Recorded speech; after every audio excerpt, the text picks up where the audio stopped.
오늘은 그 설교의 그 서론으로 영화의 한 장면을 보려고 하는데요.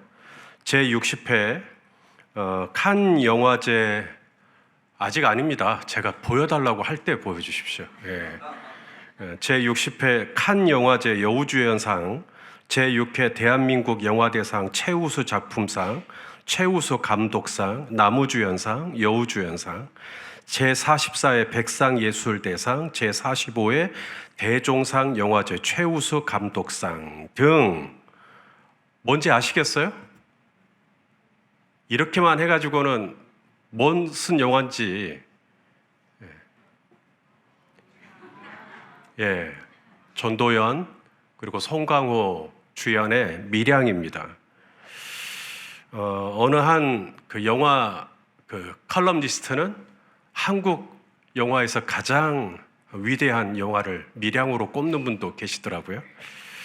남편과 사별한 신혜, 이신혜인가 아마 그럴 거예요. 신혜는 외아들 준이와 함께 고향 경남 밀양으로 옵니다. 우리 장채훈들 집사님 고향이 밀양인데 그곳에서 아들을 유괴를 당하죠. 그리고 아들을 발견했을 때는 아들이 죽었습니다. 아들을 유괴한 사람이 누구냐면 아들이 다니는 웅변학원 원장이었습니다.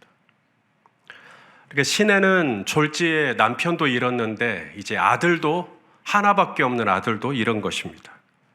절망적인 상황에서 몸부림을 치다가 신앙생활을 붙잡게 됩니다.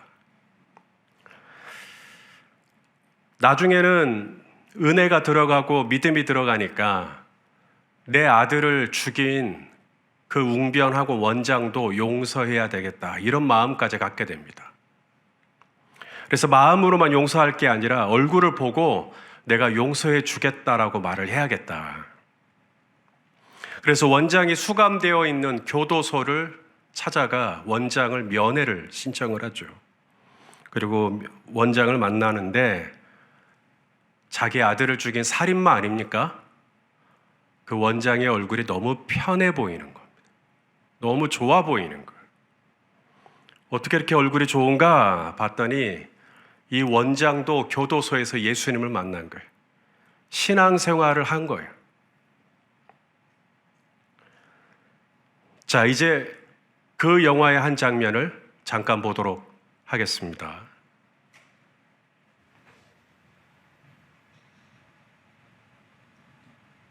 얼굴이 좋네요, 생각보다. 죄송합니다. 아니에요, 건강해야죠. 아무리 큰 죄를 지은 죄인이라도 하나님은 건강을 주시잖아요.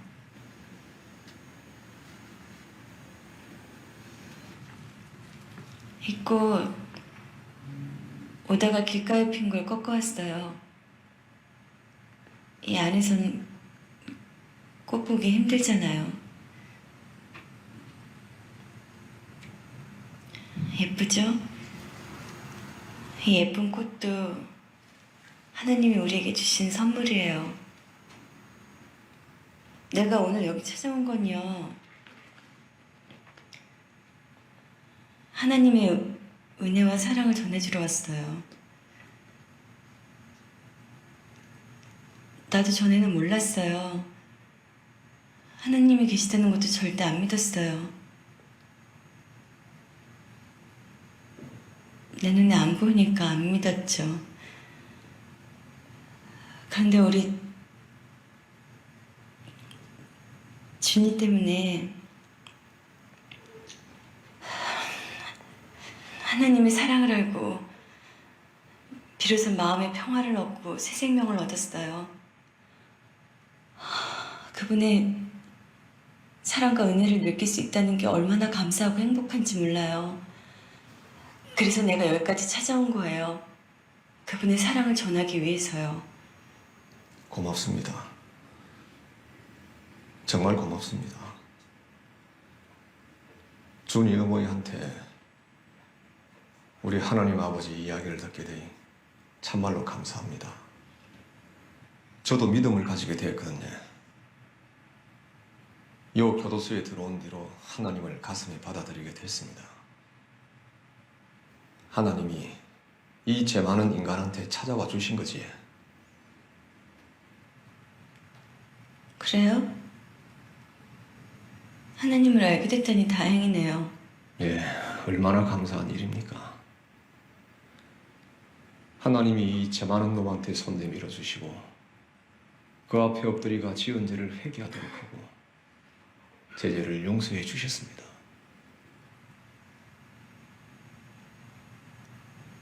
하나님이 죄를 용서해 주셨다고요? 눈물로 회개하고 용서받았습니다.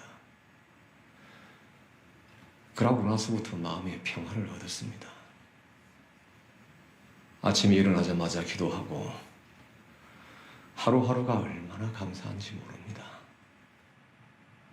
하나님한테 회개하고 용서받으니 이래 편합니다, 내 마음이. 요새는 기도로 눈 뜨고 기도로 눈 감습니다. 주의 어머니를 위해서도 항상 기도합니다. 죽을 때까지 할 겁니다. 그런데 앉아 이래 직접 만나고 보니 하나님이 역시 제 기도를 들어주시는 것 같습니다.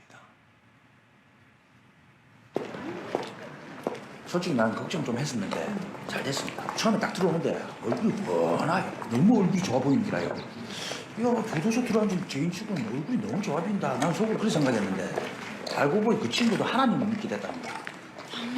하나님 믿고 구원받으면서 그리 많이 편해졌다는 거라. 그러고 나서는 뭐 하나님 얘기만 한 거죠, 서로. 이 친구 얼굴 좋대. 하나님 힘이 무섭대. 그럼 하나님 힘이 무섭지. 그럴 줄 알았으면 신혜 씨 어디 가요? 여기 참다.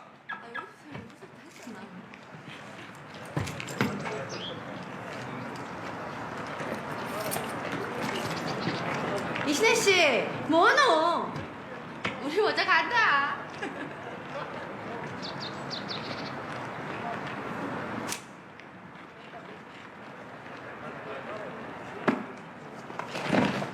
신혜 씨, 뭐야 왜 저러노? 없잖아. 신혜 씨.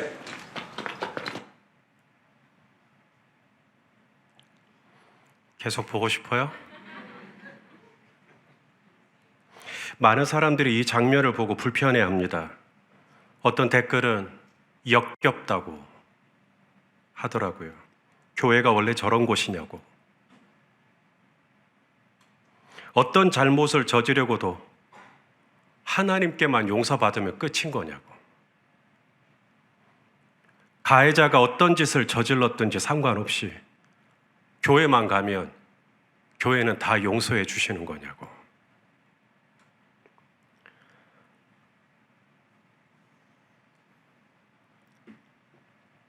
하나님은 죄인의 회개를 기뻐하시지만 피해자의 고통보다 죄인의 회개를 더 기뻐하시느냐고. 준이의 엄마는, 신혜는 하루하루 못 죽어 사는데, 죽지 못해 사는데, 원장은 회개를 해버리니까 하나님이 평안을 주시더라는 거예요. 피해자는 여전히 피눈물을 삼키며 하루하루 고통 가운데 지내는데, 가해자는 하나님께 용서받고 진즉에 편안하게 살고 있더라는 거죠. 나 자유 얻었네, 너 자유 얻었네, 우리 자유 얻었네. 기독교의 용서가 정말 저런 것인가? 어떤 잘못을 저질러도 하나님께만 회개하면, 그래서 하나님께만 용서받으면 그걸로 끝인가? 한 가정이 무너졌습니다. 한 아들이 죽었습니다. 한 인생이 붕괴되었습니다. 그럼에도 하나님께 나와 두 손 들고 천부의 의지 없어서 손 들고 옵니다 하고 회개하면 하나님은 다 용서해 주시는 분이신가? 우리가 알고 믿는 기독교가 정녕 그런 겁니까? 우리가 알고 있는 성경 말씀이 과연 용서에 대해서 그렇게 가르치던가요? 저는 앞으로 오늘 본문을 가지고 용서라고 하는 주제를 가지고 한 3주 정도, 모르겠어요. 또 4주까지 갈런지 말씀을 나눠서 하려고 합니다. 오늘 본문 민수기 5장은 이스라엘 전체 공동체의 거룩을 요구하시면서 하신 말씀이에요. 이제 곧 성막 봉헌식이 민수기 7장에서 진행이 될 건데, 성막 봉헌식 가기 전에 이스라엘 전체 공동체를 점검하는 겁니다. 하나님의 임재가 있을 만한 공동체인지, 하나님이 과연 거하실 만한 공동체인지, 하나님이 정말 이스라엘 가운데 살아도 괜찮은 공동체인지 점검하는 겁니다. 뭘 점검했죠? 지난 시간에 나병 환자들, 그리고 유출병 환자들, 그리고 주검과 접촉한 자들 어떻게 하라 그랬어요? 하나님이 다 격리시키라 그랬어요. 거룩하신 하나님이 오시는데 나균이 있다든지 유출병이 있다든지 죽음이나 사체에 접촉한 사람들이 있다면 다 격리시켜라. 자, 그리고 오늘 두 번째 주신 말씀입니다. 오늘 말씀은 관계에 대한 말씀이에요. 관계. 우리 성도님들 관계 쉬워요, 어려워요? 엄청 어렵죠. 관계에서 가장 중요한 게 뭘까요? 서로가 서로에게 잘못했을 때 그것을 사과하고 용서받고 화해를 이루는 것. 이게 참 어려워요. 오늘 김경아 집사님께서도 오늘 기도할 때 인용했지만 하나님의 나라는 의와 그다음 뭐죠? 평강이에요. 희락. 의와 평강. 이 평강이라는 게 샬롬인데 하나님과 나하고만 잘 지내는 게 평강이 아니라는 거죠. 나와 너, 나와 우리, 내 이웃과의 관계도 평강이 있어야 되거든요. 그게 하나님의 나라죠. 그런데 하나님하고 관계는 괜찮아요. 왜냐하면 회개하면 되니까. 근데 이웃과의 관계에서 뭔가 껄쩍지근한 게 있는 거예요. 뭔가 불편하고 개운하지 않은 뭔가 꽁한 게 있는 거예요. 있는 것 같긴 한데 피차 안 드러냅니다.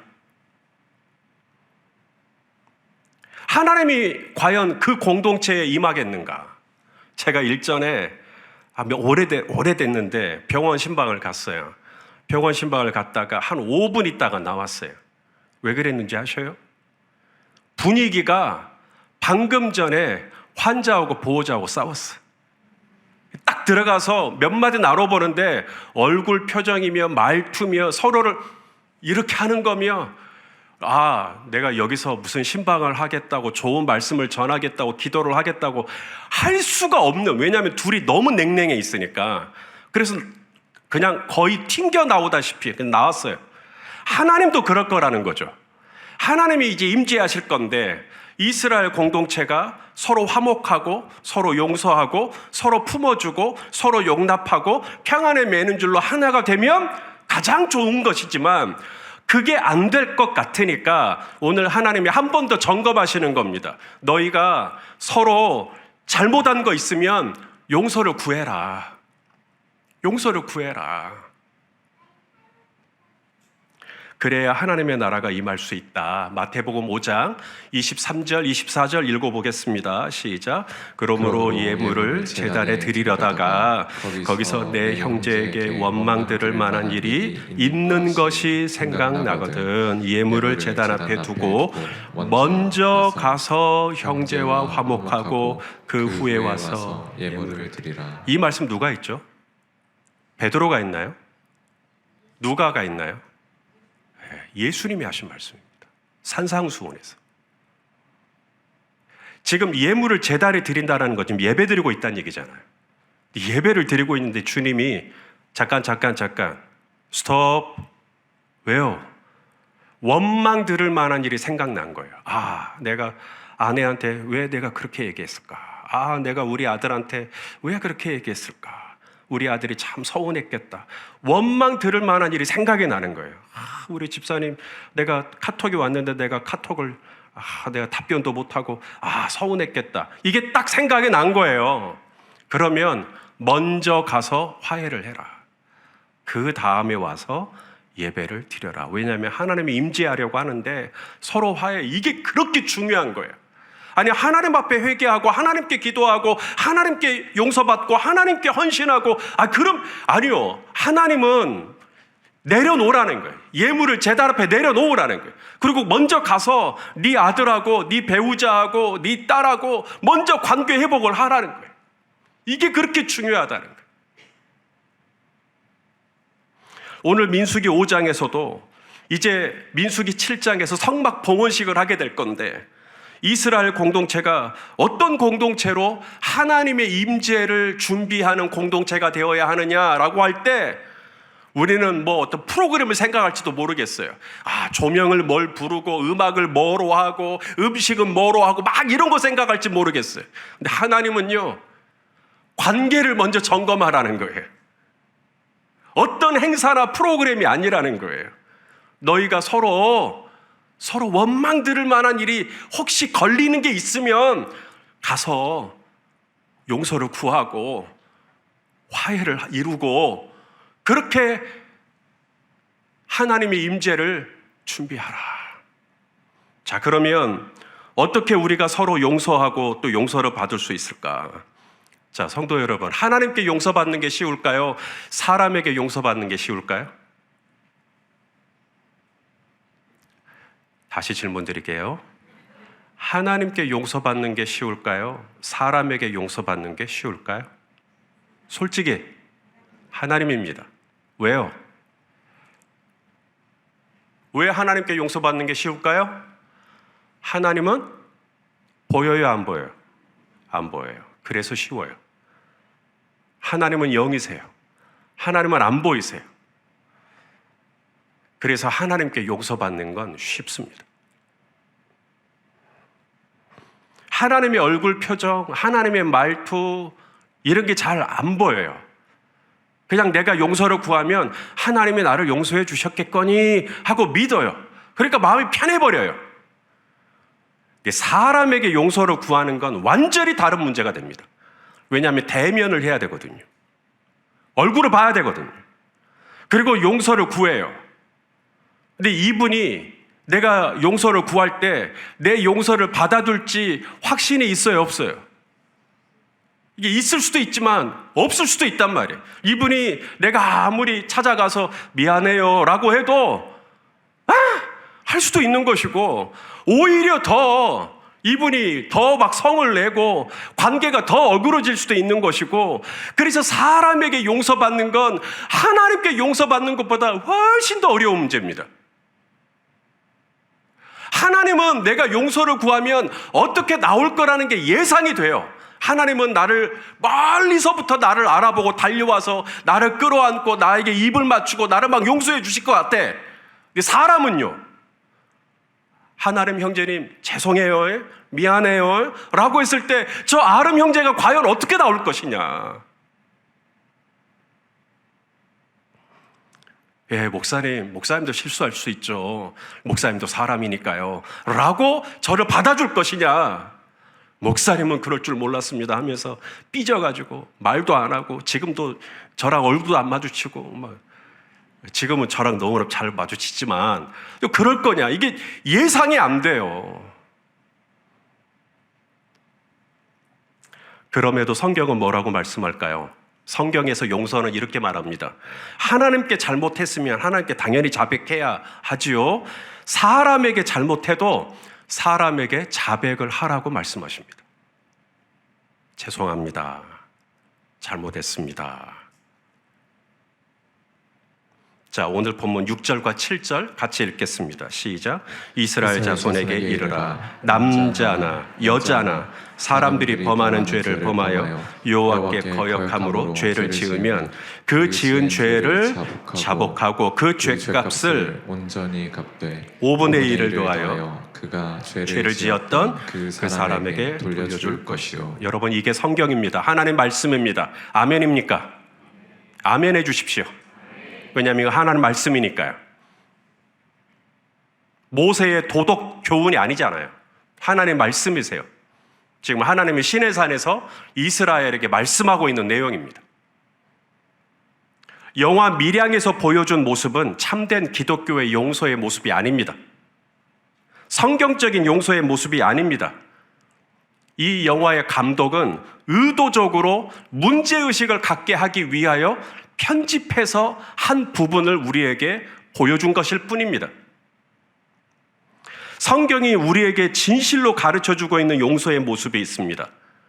그것은 뭐냐면 사람에게 잘못한 것과 하나님께 잘못한 것은 다르다가 아니라 성경에서 말하는 건 사람에게 잘못한 것은 하나님께도 잘못한 거다. 내가 아내에게 상처를 줬다면 하나님께 상처를 준 거예요. 내가 내 자녀에게 상처를 줬다면 하나님께도 상처를 준 거다. 성경은 그렇게 가르칩니다. 오늘 6절 말씀 다시 한번 읽어봐요. 시작. 이스라엘 자손에게 이르라. 남자나 여자나 사람들이 범하는 죄를 범하여 그 다음에 하나님께 거역함으로 죄를 지으면, 사람에게 범하여 죄를 지은 건데 하나님께 거역함으로 죄를 지은 것과 똑같다. 남자나 여자나 사람들에게 죄를 범하면 하나님께 죄를 짓는 것과 똑같다. 다윗이 밧세바에게 죄를 범했죠. 그리고 나서 시편에 다윗이 이렇게 씁니다. 시편 51편 4절에 내가 주께만 범죄하여 주의 목전에 악을 행하였사오니, 이 말은 무슨 말이죠? 주께만 범죄했기 때문에 밧세바에게는 별로 안 미안한 거예요? 우리아에게는 별로 안 미안한 거예요? 그런 뜻이 아닙니다. 내가 주께만 범죄하여 주의 목전에 악을 행하였사오니, 원어의 느낌으로 말하자면 다윗은 밧세바에게 죄를 범할 때 하나님 앞에서 내가 그 죄를 지었구나라는 것을 지금 인식하면서 이 시를 쓰고 있는 겁니다. 내가 우리아에게 죄를 범할 때 하나님께도 죄를 짓는다는 마음으로 지금 이 글을 쓰고 있는 거예요. 사람에게 죄를 범할 때 내가 하나님께도 거역하고 있는 죄를 내가 짓고 있는 거구나. 그게 성경입니다. 성경은 사람에게 지은 죄와 하나님께 지은 죄를 분리하지 않아요. 사람에게 함부로 하면 하나님을 함부로 한 겁니다. 사람에게 무리하면 하나님께 무리한 거예요. 그래서 사람, 부모님을 공경하는 것이 하나님을 경외하는 거고요. 우리 에베소서 6장 4절 말씀 읽어보죠. 시작. 또 아비들아 너희 자녀를 노엽게 하지 말고 오직 주의 교훈과 훈계로 양육하라. 우리 자녀를 이제 훈계하고 훈육할 때가 있지 않습니까? 또 골로새서 3장 21절도 보겠습니다. 시작. 아비들아 너희 자녀를 노엽게 하지 말지니 낙심할까 함이라. 우리가 자녀를 이제 훈육할 때 화를 낼 수 있죠. 화를 낼 수 있어요. 성경은 화를 내지 말라고 하지 않아요. 화를 낼 수 있어요. 하나님도 화를 냈고 예수님도 화를 냈는데요. 모세도 화를 냈고 화낼 수 있어요. 분풀이가 아니에요. 자녀를 훈육하는 과정에서 화가 나올 수 있죠. 자녀를 사랑하기 때문에 사랑하는 만큼 또 화가 나올 수 있지요. 잘 되라고 잘 되기를 바라는 만큼 화를 낼 수 있지요. 그런데 하나님이 어느 날은 내가 아침에 자녀를 훈육했는데 하나님이 어떤 워딩, 어떤 단어 하나, 어떤 표현 하나를 딱 집어내요. 하나님이. 그리고 그건 좀 너무했다 라는 마음을 주십니다. 나는 훈육하는 과정에서 그냥 내 아들 잘 되라고, 내 딸 잘 되라고 한 말이었는데 그 중심은 분명해요. 그런데 하나님이 어떤 단어 하나나 어떤 표현 하나나 아니면 어떤 액센트 하나를 딱 잡아내셔요. 저의 경우를 이야기하는 겁니다. 그리고 네 딸한테 그렇게 말한 건 그건 조금 지나치다. 자, 이런 마음이 왔을 때 어떻게 하면 좋겠나? 대개는 합리화하고 넘어갑니다. 우리 죄성이 그래요. 합리화라는 게 뭔지 아시죠? 뭐 내가 뭐 그거 다 내가 분풀이 하려고 한 것도 아니고 다 우리 아들 딸 잘 되라고 한 얘기인데 하면서 넘어가 버려요. 그런 마음이 왔을 때 하나님은 그 부분을 딱 짚어내셔요. 그리고 그 부분에 대해서 하나님 앞에서 회개할 때까지 하나님께서 저를 이제 다루시기 시작하십니다. 중요한 건 뭐냐면 하나님이 그것을 지적했을 때 내 아들이든 내 딸이든 하나님은 용서를 구하기를 원하신다는 거예요.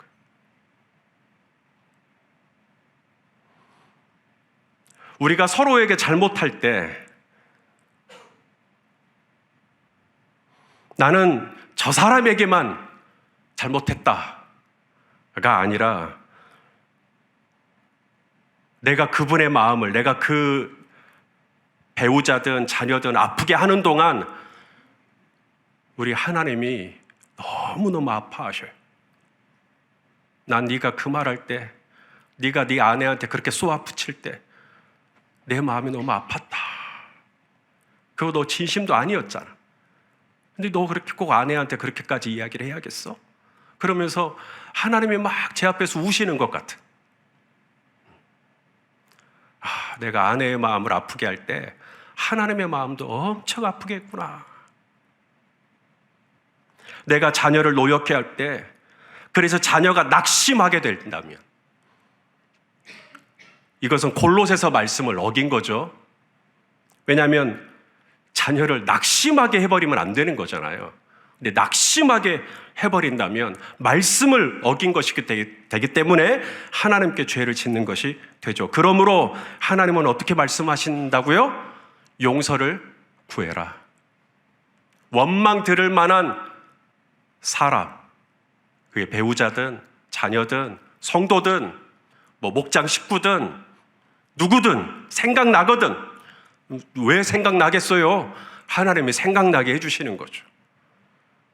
그래서 생각이 나거든 찾아가서 용서를 구해라. 자, 7절 말씀 또 읽겠습니다. 오늘 본문 5장 7절 시작. 그 지은 죄를 자복하고 그 죄값을 온전히 갚되 5분의 1을 더하여 그가 죄를 지었던 그 사람에게 돌려줄 것이요. 우리가 이런 본문을 읽잖아요. 그러면 딱 꽂히는 게 뭐냐면 5분의 1에 꽂힙니다.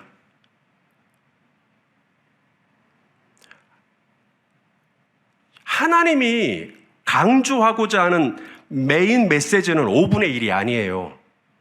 하나님이 이 본문을 통해 우리에게 진짜 하고자 하는 말씀의 주된 목적은 뭐냐면 우리가 누군가에게 원망 들을 만한 일이 생각나거든 그 사람에게 가서 미안해, 화 풀어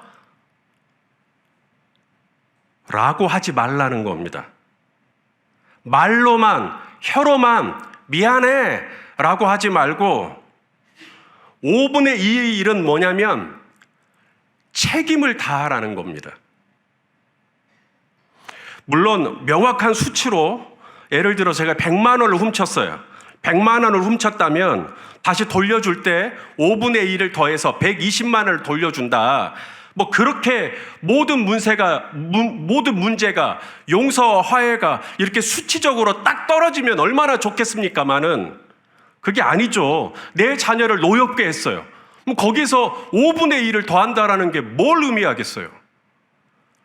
5분의 1을 더한다라고 하는 의미는 뭐냐면 수치적으로, 물리적으로 5분의 1을 더하라는 얘기가 아니라 말로만, 마음으로만, 생각으로만 참 미안하다로 끝내지 말고 가서 자녀의 얼굴을 보고 자녀에게 정중하게 미안하다 라고 말하는 것이 용서를 구하는 자의 책임 있는 모습이라고 주님이 지금 말씀하고 있는 겁니다. 겁나기 어렵죠.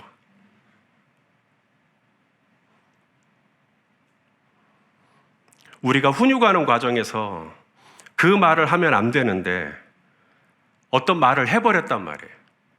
뭐 다른 집의 자녀와 비교를 했다든지 아니면 뭐 너는 도대체 누구 닮아서 이 모양 이 꼴이냐는 등. 그리고 나서 하나님 앞에 조용히 묵상하면서 기도하려고 하는데 하나님이 툭 건드려요. 너 왜 그렇게 얘기하느냐? 너 왜 그렇게 극단적으로 네 자녀를 평가하느냐? 그러면 저는 5분의 1을 더해야 돼요. 그게 뭐죠?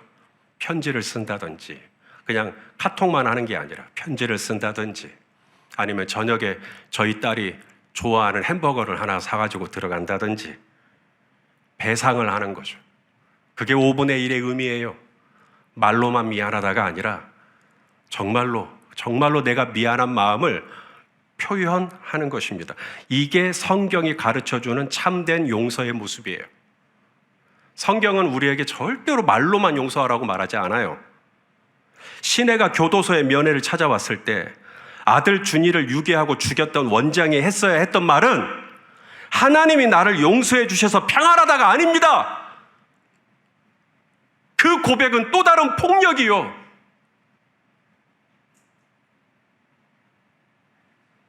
그것은 성경에서 말하고 있는 용서의 본질도 아니고요. 성경에서 용서를 말할 때 용서의 앞장과 뒷장, 겉장만 본 거예요. 용서 그 안에 깊이 있게 들여다보면 하나님은 내가 원망 들을 만한 자에게 얼마나 책임을 다하라고 말씀하고 있는데,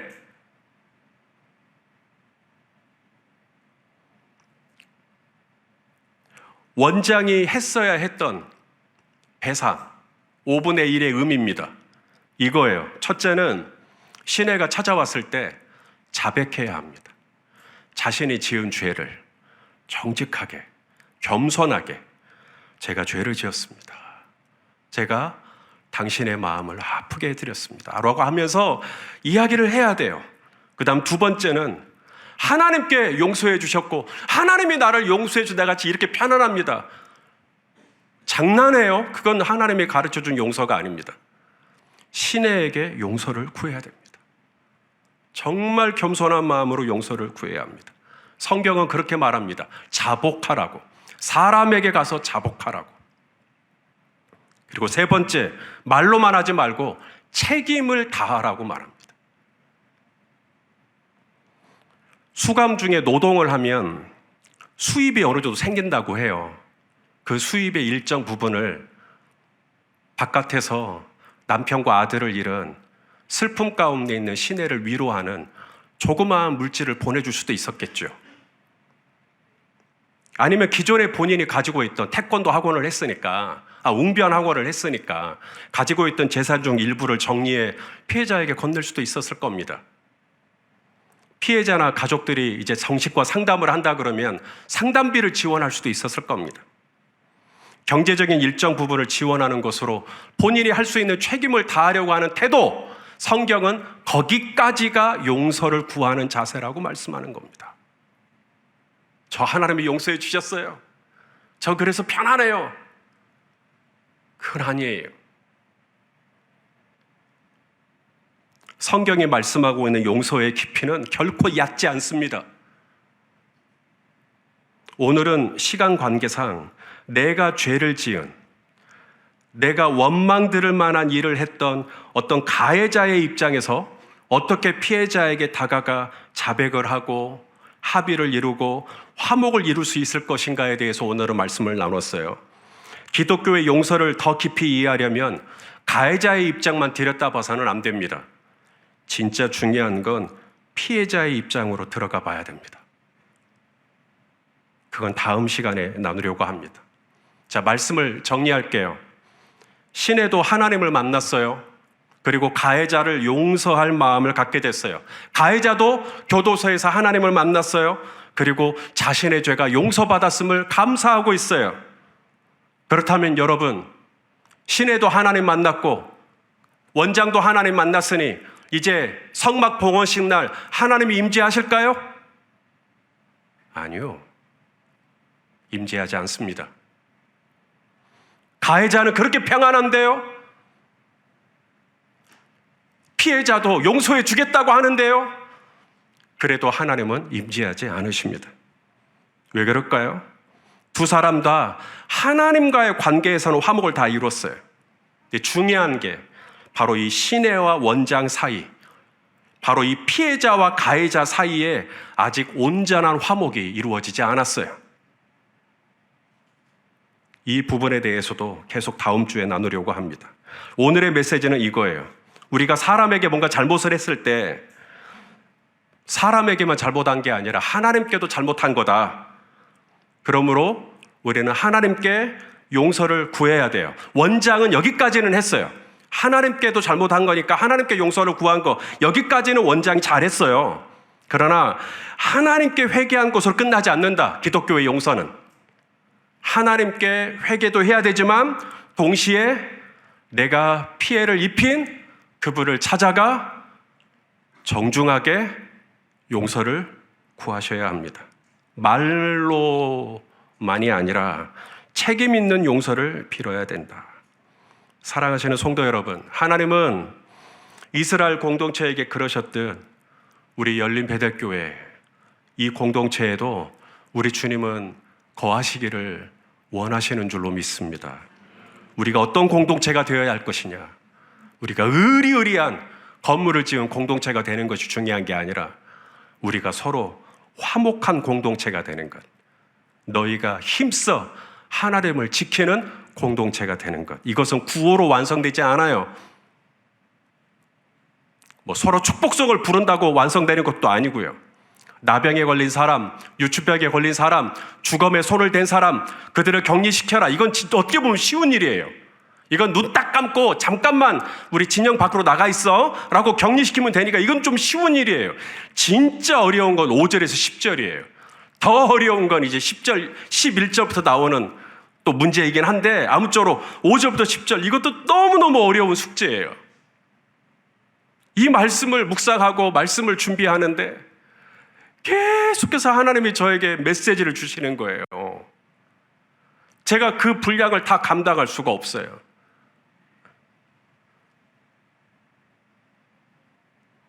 정말 힘들고 어려운 문제. 교회에서 목사로서 설교할 때 헌금 설교보다 더 어려운 게 용서 설교인 것 같아요. 그 어려운 설교를 앞으로 3주 동안 할 생각하니까 너무 힘들어요. 사랑하시는 성도 여러분, 하나님은 우리와 함께 하기를 원하십니다. 그분의 이름은 임마누엘이라 하리라. 임마누엘의 뜻은 하나님이 우리와 함께 계신다. 그래서 우리 예수님을 보내셨어요. 그만큼 우리와 함께 하고 싶어요. 그래서 주님이 우리를 점검하기를 원하는 거예요.